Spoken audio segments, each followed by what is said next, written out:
Nous allons poursuivre cette matinée avec une intervention de Claire Barbier sur les motivations des citoyens à participer à la Convention citoyenne sur la fin de vie. Merci beaucoup Claire Barbier. Donc, Claire Barbier est a été chercheure observatrice lors de la Convention citoyenne sur la fin de vie et infirmière aussi en cancérologie et a été formée en parallèle en éthique de la santé à l'Université de Nantes. Je vous laisse la parole. Merci beaucoup. Bonjour, merci beaucoup. Donc oui, Claire Barbier, j'ai fait un Master 2 de recherche sur des questions éthiques et bioéthiques, en parallèle du coup de mon métier d'infirmière en oncologie. Donc, j'ai pu assister cette année à l'ensemble de la Convention citoyenne sur la fin de vie en tant qu'observatrice. Et j'ai étudié à cette occasion les motivations des citoyens à participer à cet exercice. Donc on va déjà contextualiser un petit peu la Convention, voir comment ça s'est organisé, comment ça s'est passé. Beaucoup d'entre vous connaissent déjà, donc ce sera rapide. Puis ensuite, on va faire un suivi assez classique avec la problématique, la méthode et les résultats qu'on discutera par la suite. Donc la Convention citoyenne, déjà, c'est un exercice novateur sur le plan de la démocratie délibérative.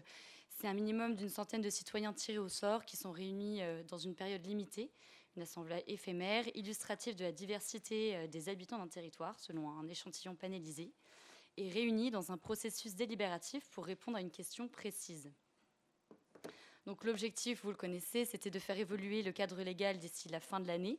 Emmanuel Macron en avait parlé durant sa campagne et ça a eu lieu du coup au CESE, Conseil économique, social et environnemental, qui est une troisième chambre constitutionnelle. Donc les citoyens étaient réunis pour répondre à la question suivante. Le cadre d'accompagnement de la fin de vie est-il adapté aux différentes situations rencontrées ou est-ce que d'éventuels changements devraient-ils être introduits ?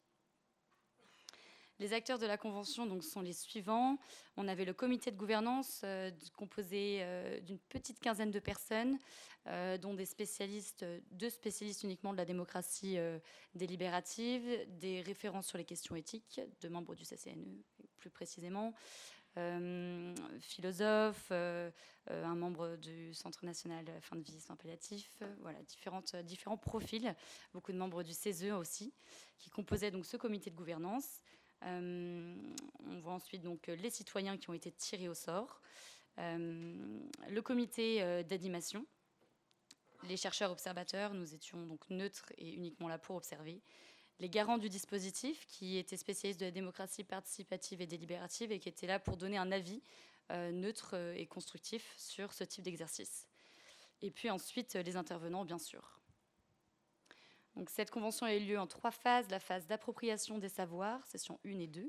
La phase de délibération, où ils apprenaient à construire des arguments et des contre-arguments entre leurs différents avis. Et la phase d'harmonisation et de finalisation des travaux. Ma problématique était la suivante. Quelles sont les motivations des citoyens à participer à la convention citoyenne sur la question de la fin de vie ? Alors, quel est l'intérêt de connaître ces motivations ? Tout d'abord, de comprendre le profil de ces citoyens donc qui sont-ils, et de mieux cerner leur avis final, qui aurait peut-être pu être tout autre avec d'autres participants. Et enfin, mieux cerner les rapports entre la co-gouvernance et les citoyens qui ont constitué cette convention. Ma méthode est la suivante. Tout d'abord, l'observation non participante, inspirée par une grille d'observation qui était en référence à une étude faite par Talpin et Mazot sur des budgets participatifs dans les collèges. Les motivations sont regroupées par catégories de motivation. C'est une table que je me suis permis de faire évoluer en ajoutant des catégories de motivation si besoin en fonction de ce qui était observé. Et puis des questionnaires en complément, des questionnaires faits en commun avec d'autres chercheurs pour éviter la sursollicitation des citoyens. On donnait un questionnaire à la fin de chaque phase. Il n'était pas possible de mener des entretiens individuels durant la convention pour ne pas trop mobiliser les citoyens sur des questions intimes qui auraient pu les perturber. Il fallait attendre la fin et ça ne rentrait pas dans le temps pour le rendu du travail. Mes questions étaient les suivantes. Premièrement, c'est une question ouverte. Quelle a été votre motivation principale à accepter de participer ? Et ensuite, c'était un listing de motivations tiré de la littérature où ils entouraient entre 0 et 10 leur notation en fonction des motivations proposées. Alors, en résultat, on a déjà le type de population. C'est important de prendre un temps pour essayer de comprendre comment elle se décrit. On avait une légère, donc on a eu 118 répondants au questionnaire de la phase 1. Là, je vais uniquement vous présenter les résultats de la première phase, parce que ça ferait trop d'informations d'étudier leur évolution dans le temps. Donc on a une majorité d'hommes de 51,3% et 48,7% de femmes qui ont répondu, dont 57,3% qui exerçaient une activité professionnelle et 9,4% qui étaient des professionnels de santé. C'est important de cibler que 30% de cette population était à la retraite et 5,6% au chômage. Donc c'était une population assez disponible qui pouvait aussi, pour ceux qui avaient une activité professionnelle, s'arranger avec leur employeur pour être là le vendredi. On leur demandait le vendredi. Donc il fallait quand même une certaine adaptabilité sur le plan du travail et de la disponibilité. C'est une population assez intéressée à la politique, où 38% d'entre eux disent s'intéresser beaucoup à la politique et 44% disent s'intéresser assez. Plus de 80% avaient voté au premier et deuxième tour des présidentielles. Donc on a vraiment une population de personnes investies. De manière générale, au début de la Convention, se disait favorable en principe sous certaines conditions à ce que soit reconnu aux malades qui le demanderaient le droit d'être aidé à mourir. 67% ont répondu favorablement. Globalement, les gens n'étaient pas très renseignés sur le sujet en question. C'était des personnes plutôt ouvertes d'esprit qui étaient prêtes à dialoguer, mais ils étaient plutôt en faveur de manière générale. Alors, les premiers résultats à la question ouverte sur quelles étaient leurs motivations à participer montrent par catégorie de motivation une grande dominante sur l'enrichissement cognitif, avec une analyse thématique qui montre une curiosité à 50% pour cette catégorie. Les gens étaient très curieux de voir le dispositif, de chercher à étudier le sujet. Il y avait une véritable curiosité et c'était vraiment un vecteur premier de leur participation. L'apprentissage de nouvelles informations, le sujet en question les intéressait aussi, et la participation à une intelligence collective. Donc ça, c'est les données de l'analyse thématique de cette catégorie. En deuxième catégorie, on a l'expérience sociale, le fait que ce soit un exercice médiatisé, avec des personnalités reconnues, un lieu assez important, et une opportunité exceptionnelle d'avoir été choisi et de participer. Avoir été choisi, c'était quelque chose d'aussi important pour eux parce que ça les a fait, c'était source de motivation sur la question du devoir civique. Beaucoup disaient on a été choisi personnellement et donc c'est mon devoir de participer. Faire quelque chose de bien pour la société et son prochain ont aussi été répertoriés dans cette catégorie. Nous avions aussi les catégories de participer, le fait de venir uniquement pour donner un avis qui n'était pas encore construit, mais le fait de participer et de vouloir échanger avec d'autres personnes, c'était une motivation en tant que telle. On avait aussi la catégorie de l'intérêt personnel. L'intérêt personnel, c'était plus pour répondre à des questions personnelles, mais ce n'était pas forcément pour défendre une conviction particulière. On va le voir juste après. Enfin, on avait les notions de sociabilisation aussi, mais plutôt minimes au début. En deuxième résultat, donc les notations entre 0 et 10 qui ont été proposées. Pour regarder ce graphique, les zones les plus sombres sont les notations les plus basses et les zones les plus claires sont les notations les plus élevées. Donc, dans les catégories, dans les motivations qui ont réussi les plus grandes notations, on a l'opportunité de donner son avis, le devoir civique, la curiosité intellectuelle et faire une action en commun avec d'autres. Ça, c'est les motivations les plus élevées. Et les motivations les plus basses sont celles en lien avec le militantisme, influencer les décideurs et chercher des solutions pour des situations personnelles. Donc on n'a clairement pas une population qui cherche à défendre ses propres convictions ou à militer. On a des personnes très ouvertes d'esprit, très curieuses intellectuellement, qui apprécient l'idée de creuser un sujet. L'observation non participante, selon la grille d'observation, montre un fort enrichissement cognitif avec beaucoup d'échanges au moment de pause sur le fond du sujet. Un peu plus d'intérêt personnel sur l'observation parce que finalement, c'est comme ça qu'ils illustraient leurs arguments. Vu qu'ils n'avaient pas forcément cherché, ils illustraient ce qu'ils pensaient par des situations plus personnelles. Donc ça ressortait plus. Le fait de vouloir participer et l'expérience sociale étaient aussi les motivations principales. En résumé, nous avons des citoyens très investis avec une forte demande d'enrichissement cognitif, un fort sens du devoir civique et de l'expérience sociale. Ce sont des gens disponibles pour venir, le vendredi compris, soit à la retraite, soit au chômage ou avec une activité professionnelle qui le permet. Ils ne sont globalement pas là pour défendre leurs propres intérêts et ils sont investis en politique. Spontanément, ils se positionnaient en faveur de l'aide active à mourir. Les forces et limites de ma recherche sont les suivantes. En force, on a un beau ton de réponse au questionnaire. la recherche qualitative qui vient compléter les résultats quantitatifs, et une collaboration très riche interdisciplinaire avec d'autres chercheurs où nous échangions sur les différents points de vue et les différents résultats que nous collections. Les limites sont donc le manque d'entretien individuel qui font ressortir plus de nuances dans les données, les informations retranscrites par l'observation qui dépendent beaucoup du contexte lorsque j'observais, ainsi que ma subjectivité propre d'infirmière en oncologie. Ces résultats concernent enfin 118 répondants et des citoyens qui ne sont pas motivés sera moins enclins à participer au questionnaire. On va pouvoir prendre un temps pour discuter un petit peu ces résultats. Déjà, il existe une étude récente, sortie en 2019 et écrite par Jean-Michel Fourniot, sur les biais de sélection et de recrutement par le tirage au sort dans les mini-publics, ce qui correspond à ces assemblées délibératives, qui s'avère fabriquer finalement une sélection de personnes qui seraient au bout du compte plutôt volontaires. Ils participeraient selon les critères suivants, en fonction de leur motivation et de leur disponibilité, selon un panel déjà préchoisi. Donc ça limite vraiment grandement ce qu'on veut faire de plus inclusif. L'illustration qu'on veut la plus diversifiée possible est finalement assez limitée par ces critères-là. On a en exemple les chiffres de la CCC, on ne les a pas pour la Convention sur la fin de vie, mais pour celle sur le climat, où 96 500 numéros ont été contactés et seulement 4% des personnes ont accepté de participer. De là a été recherché, donc toujours dans cette même recherche, leur profil un petit peu sociaux et psychologiques. Ces participants attacheraient plus d'importance à exprimer leur avis et à participer à un exercice collectif. Ce sont des personnes qui ne craignent pas l'expression du désaccord en face à face et qui attribuent une valeur sociale à la discussion. Finalement, ce sont des convictions de base peu affirmées qui sont prêtes à évoluer sur leurs avis lors de la discussion. C'est intéressant. Mon étude ne vient pas confirmer spécialement l'étude psychologique parce que ce n'est pas les données que j'ai récoltées pour. Par contre, elle vient confirmer le fait que la raison de leur présence dépend des motivations et de la disponibilité. Néanmoins, c'est intéressant de s'attarder quand même sur la qualité de leur réflexion. L'acceptation de participer à un mini-public suppose une appétence particulière pour la discussion collective. C'est quelque chose qui est vu et revu dans la littérature et c'est vraiment ce qu'on a pu observer. La curiosité n'est pas un motif suffisant pour continuer de participer. Il faut que cette curiosité soit saisie et soit entretenue par des interventions diverses. Et c'est vraiment ce qu'on a vu dans le rapport entre la co-gouvernance et les citoyens. La co-gouvernance qui s'adaptait pleinement à ce que demandaient les citoyens en fonction des interventions. On avait beaucoup de...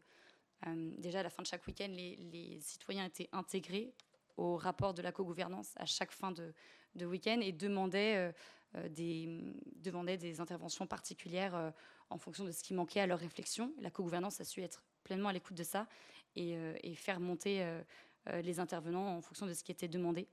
Ce qui a contribué à la montée en puissance d'une intelligence collective. Ils sont séparés assez spontanément par différents groupes d'opinion, parce qu'il y a un besoin assez naturel d'être consensuel, de se détacher du coup de leurs intérêts propres et une recherche très profonde de l'honnêteté intellectuelle, une grande ouverture d'esprit. Donc finalement, on a pu assister à une émulation intellectuelle assez forte. C'était un cercle plutôt vertueux avec une véritable recherche de la vérité dans l'argumentation, ce qui correspond plutôt à ce qu'on peut voir dans l'éthique de la discussion qui a été développée par Habermas dans les théories délibératives, qui parle beaucoup de sincérité, de symétrie des participants et de liberté d'adhésion. Ça, c'est des critères qu'on a beaucoup retrouvés, ce qui témoigne de la qualité de leur réflexion. Voilà, la littérature confirme que, bien sûr, si les motivations sont saisies et sont reconnues, alors leur participation s'accroît. C'est aussi beaucoup de bon sens. Et je pense que la réussite de cet exercice était liée à cette bonne entente entre la co-gouvernance et cette écoute mutuelle avec les participants. Claire Toury a beaucoup confirmé le fait que c'était leur convention, qu'ils le font en fonction de leur profil, leurs besoins et leur groupe de réflexion. Néanmoins, voilà, c'est important de noter que nous avions ici uniquement 184 personnes sur 68 millions de Français, avec un profil qui se rapproche plutôt du volontariat, et que du coup, un tout autre résultat aurait pu avoir lieu avec 184 autres citoyens. Donc, ce qu'on peut se demander pour aller un petit peu plus loin, c'est est-ce que malgré ce biais de sélection fort, est-ce qu'ils remplissent quand même ces critères de réussite de ce qu'on attend des assemblées citoyennes? Donc, j'ai cherché un petit peu dans la littérature les exigences qui étaient attendues pour ces types d'exercices. Et on voit donc beaucoup d'ouverture d'esprit et de diversité, que cela permette un échange discursif, supposé se distinguer de la discussion ordinaire, permettre un processus de changement d'opinion par son caractère égalitaire, inclusif et contradictoire, ainsi que son insertion dans un processus effectif de prise de décision. Globalement, on remplit plutôt ces critères-là, même s'il y aurait un effort à faire sur une certaine diversité. On a vu qu'il y avait une grande diversité de motivations différentes quand même, mais voilà, c'est pas si inclusif que ça, ce n'est pas si représentatif de la diversité du territoire. On a environ 20% qui ont changé d'opinion. Voilà, une forte motivation permet-elle de venir combler le biais de sélection du tirage au sort? Si oui, dans ce cas, quels seraient les avantages à chercher à intégrer les citoyens désenchantés de la démocratie? C'est ce que je dirais en conclusion. Donc on avait vraiment une réflexion de qualité qui a été relayée et très médiatisée en ce sens. Néanmoins, c'est quand même important sur un exercice aussi novateur d'agir avec précaution sur l'élaboration éventuelle d'une nouvelle loi. Sachant qu'on n'a pas encore tout à fait fini de penser ces systèmes démocratiques qui sont très intéressants. Et je pense personnellement que c'est certainement l'avenir. Voilà, ils ne sont peut-être pas encore tout à fait pensés. Voilà, quelques photos. Et puis les références.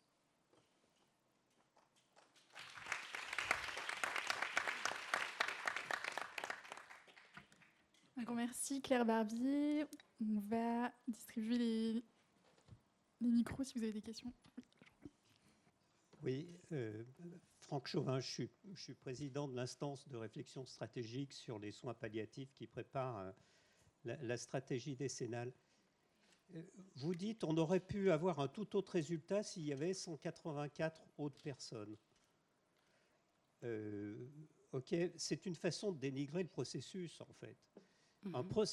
On a la même chose sur les processus d'expertise. Le propre d'un processus d'expertise ou d'élaboration de consensus, qui est c'est une technique d'élaboration de consensus, c'est que justement s'il est bien fait, on devrait obtenir le même résultat avec des personnes différentes, même si elles sont peu nombreuses. C'est-à-dire que c'est un processus qui ne repose pas sur la loi des grands nombres. Et en fait, ce n'est pas un sondage comme un sondage habituel qui repose sur la loi des grands nombres, c'est un processus d'élaboration qui, en principe, devrait aboutir au même résultat, quelles que soient les personnes qui le composent, à condition qu'elles soient tirées au sort, etc. Etc. Je pense qu'il faut faire attention avec toujours la même chose qu'on apprend à tous les étudiants, attention, le biais de sélection, etc. C'est un processus très particulier et en principe, s'il est bien conduit, on devrait obtenir le même résultat avec d'autres personnes. Merci pour votre remarque. Néanmoins, c'est quand même intéressant de voir que les résultats de la recherche, je suis certainement d'accord avec vous, mais les résultats montrent quand même qu'on a un type de population disponible pour venir participer. Donc on a quand même quelque chose qui ne reflète pas à 100% ce que nous retrouvons dans la population française. Nous avons clairement 30% de retraités, ce qui est un peu plus... D'accord, mais en disant ça, je veux dire, à ce moment-là, vous critiquez tous les processus d'expertise collective, etc., parce qu'on est exactement dans le même type de processus. Et je suis désolé, en principe, si le processus est bien conduit, on devrait aboutir aux mêmes conclusions. C'est le principe. Après, dans la réalité, je ne dis pas que ça se passe toujours comme ça, il peut y avoir des biais dans la conduite du processus d'élaboration.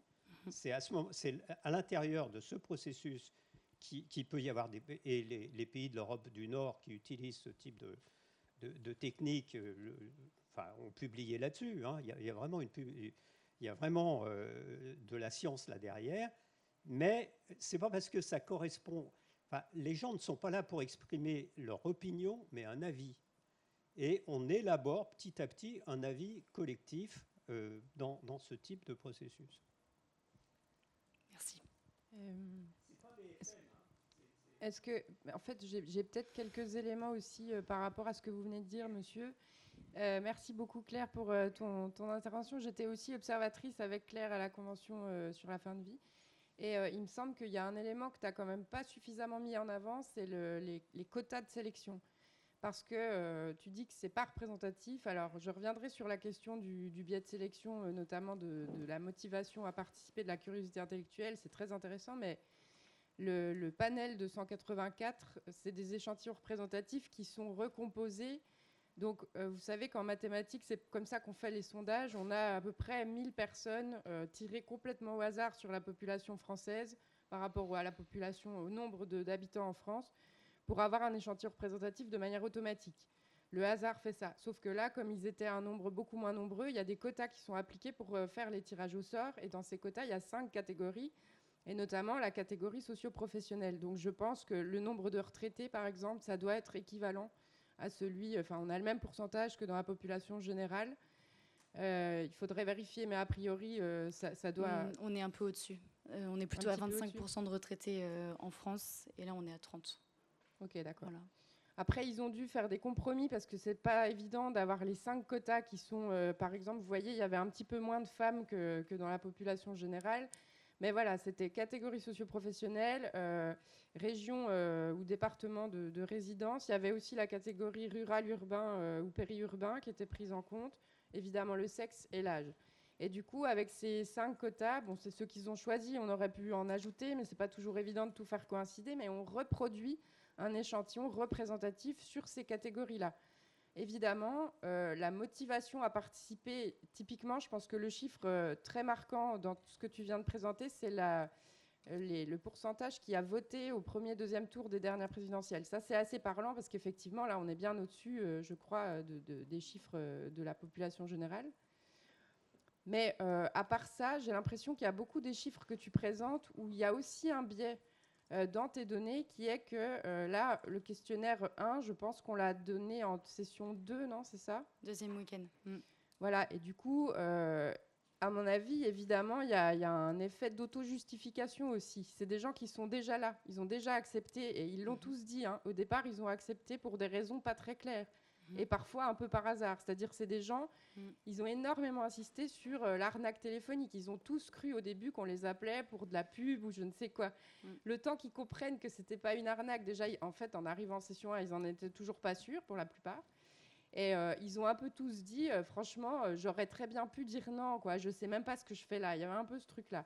Sauf qu'une fois qu'ils étaient embarqués dans le processus, évidemment, il y a un énorme biais qui opère là. C'est qu'ils ont déjà accepté, ils sont déjà là, ils ont déjà consacré un week-end derrière eux. Tu vois. Ouais. Donc je pense que ça, il faut que tu le prennes en compte dans tes données, même si effectivement, c'est évident qu'on a malgré tout une population qui est certainement plus impliquée d'une manière générale dans les questions politiques, on va dire au sens large, que la population générale.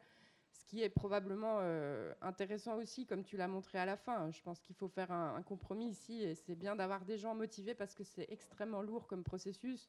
Ça prend beaucoup de temps, beaucoup d'investissement personnel. Voilà. Une question très rapide. Comment on a défini... Pardon.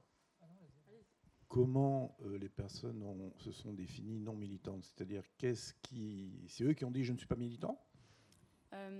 Entre 0 et 10, on leur a proposé « venez-vous pour militantisme » et ils ont entouré 0, principalement. Donc, c'est eux qui s'autodéfinissent « je suis militant » ou pas ? Oui, tout à fait. Oui, tout à fait. Je connais peu de gens qui... Ce n'est pas une interprétation. Voilà, s'estiment non militants et en face, les gens les considèrent comme militants. Donc, c'est en contraste.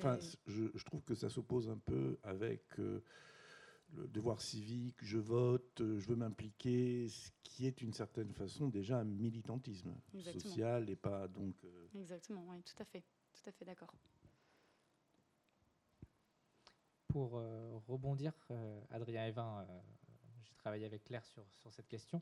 Pour rebondir sur la représentativité de ces 184 citoyens, il me semble intéressant qu'on critique cette représentativité sans critiquer l'outil.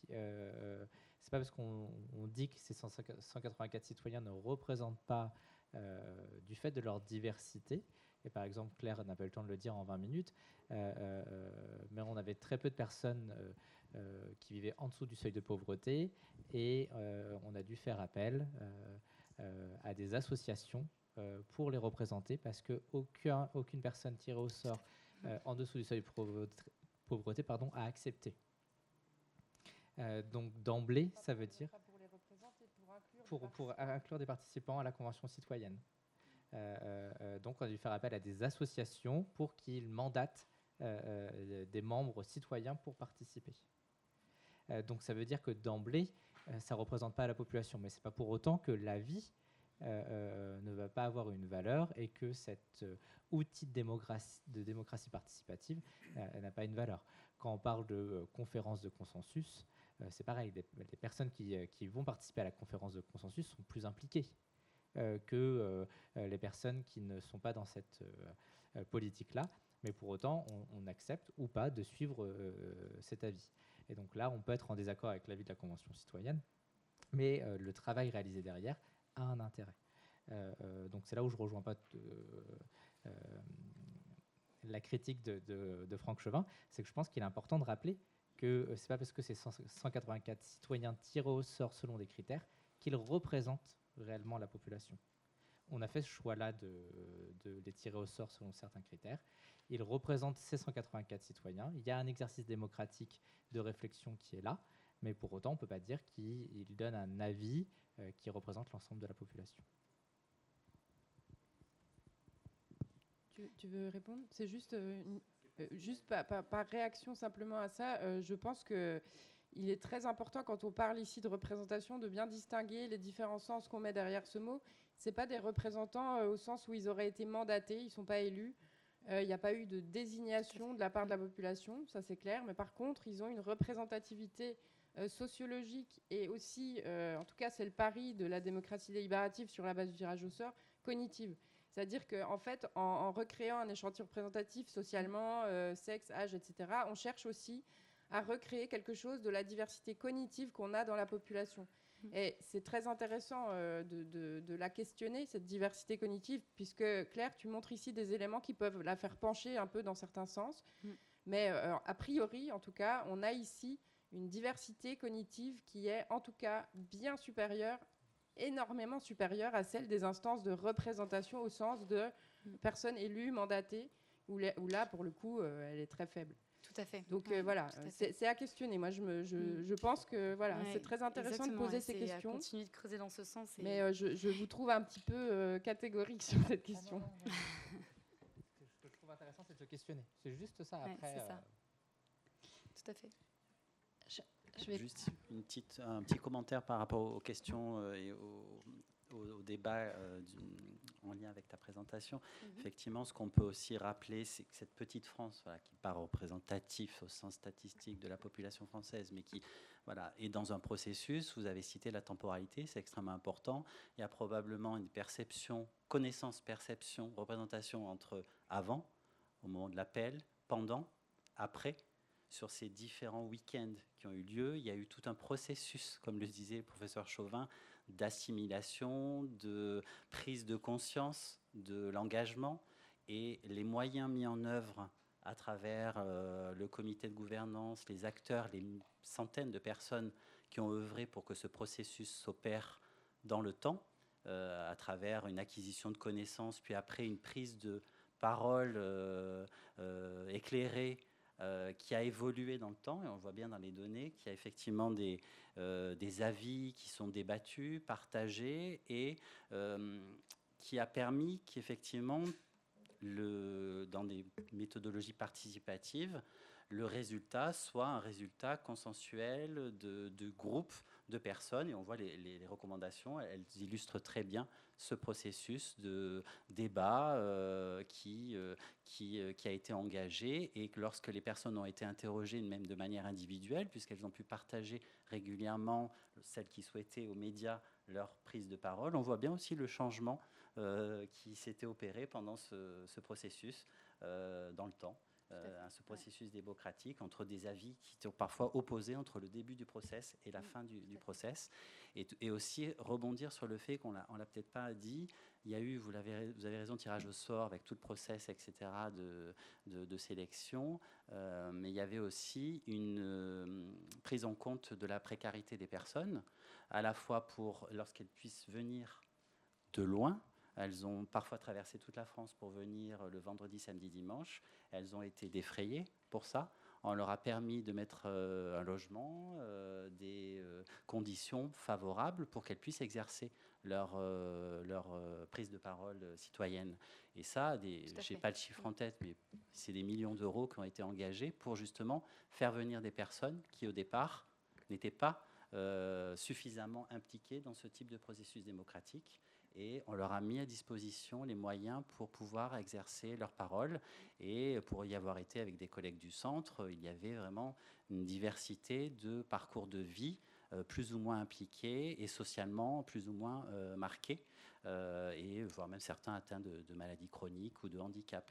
Donc ça, c'est aussi important parce que dans la temporalité du processus, le fait d'avoir tenté de lisser aussi, entre guillemets, ces inégalités sociales et économiques. Il y a eu des personnes d'outre-mer qui sont venues, c'est quand même pas rien de traverser aussi la France pour rejoindre Paris. Et donc ça contribue aussi dans cette dynamique. Il y avait une certaine diversité qu'on a observée et qui confirme, et je confirme entièrement ce que vous dites là. Là, la recherche que je fais, elle porte vraiment sur les motivations des participants. Elle ne remet pas totalement en cause non plus l'entièreté de la diversité, bien sûr. Et donc oui, ils étaient entièrement défrayés et il y avait une compensation économique de, il me semble, 11 € par heure, je crois. Comment ? 80 par jour, d'accord. Donc oui, en effet, bien d'accord. Je vais peut-être juste ajouter une chose, mais donc Catherine Roussel, je suis directrice scientifique de l'ASFAP. Merci beaucoup pour ce gros travail, très intéressant. Et en fait, par rapport au moment où je voulais prendre la parole, beaucoup de choses finalement ont rejoint ce que je voulais dire. En tous les cas, moi, ce qui m'a interpellée, c'est le fort enrichissement cognitif des personnes et puis la notion de temporalité. Sur cet enrichissement cognitif, où vous l'avez dit, les personnes ne sont pas sorties les mêmes avant, entre l'avant et l'après. Nous qui sommes aussi des formateurs dans nos métiers, on sait bien que la formation, c'est la répétition, c'est l'intégration des choses. Donc on peut se demander qu'est-ce qu'il en serait avec une autre temporalité si on questionne les mêmes personnes à un temps plus éloigné de cette première consultation, une fois qu'elles auront intégré donc, tous les apports reçus sur la période et dans ce temps du débat. Et en disant cela, je vois aussi dans cet enrichissement cognitif une différence avec les processus de consensus ou d'expertise, dans le sens où ces personnes-là, au point de départ, n'étaient pas des experts. Et donc, il y a ce temps d'appropriation et de formation dont je viens de parler. Et donc, je trouve qu'on ne peut pas mettre au même niveau un processus d'expertise et de consensus par rapport à cette consultation bien menée et bien tenue. Voilà, merci. Merci beaucoup. On va continuer cette matinée avec une... Oui, non, peut-être juste une dernière petite question, mais voilà. J'avais juste une petite question. Il y avait quelqu'un d'autre ? Non, c'est juste sur l'aspect cognitif que je me pose des questions. Parce que pour moi, les aptitudes cognitives, c'est les capacités à réfléchir, à penser, à se questionner, etc. Et il me semble que le dispositif, il part du postulat que tous les citoyens ont une égalité cognitive.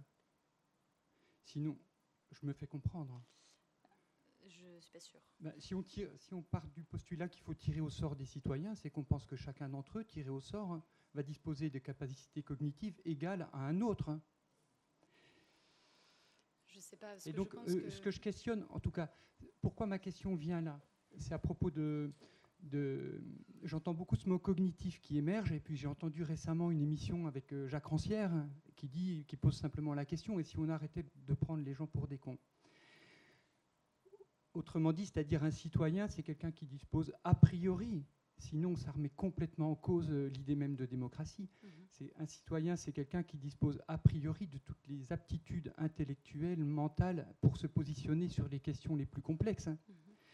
Et donc, parmi les motivations que je questionne là, c'est aussi, je suis étonné de voir que dans les motivations, il n'y ait pas le fait qui apparaisse simplement que les citoyens ont été tirés au sort. Hein. Moi, franchement, si j'avais été tiré au sort, ça m'aurait vraiment motivé. Et voilà, je suis étonné.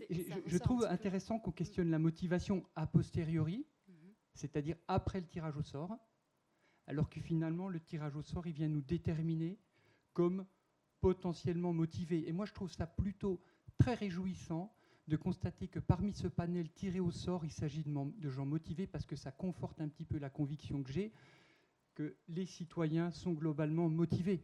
Et puis, une autre remarque, c'est que quand j'entends c'est des gens impliqués dans la vie politique parce qu'ils votent, moi je connais énormément de gens qui refusent de voter parce que justement ils sont très impliqués dans la vie politique. Tout à fait. Merci pour ces très bonnes remarques, très pertinentes en effet. Bien,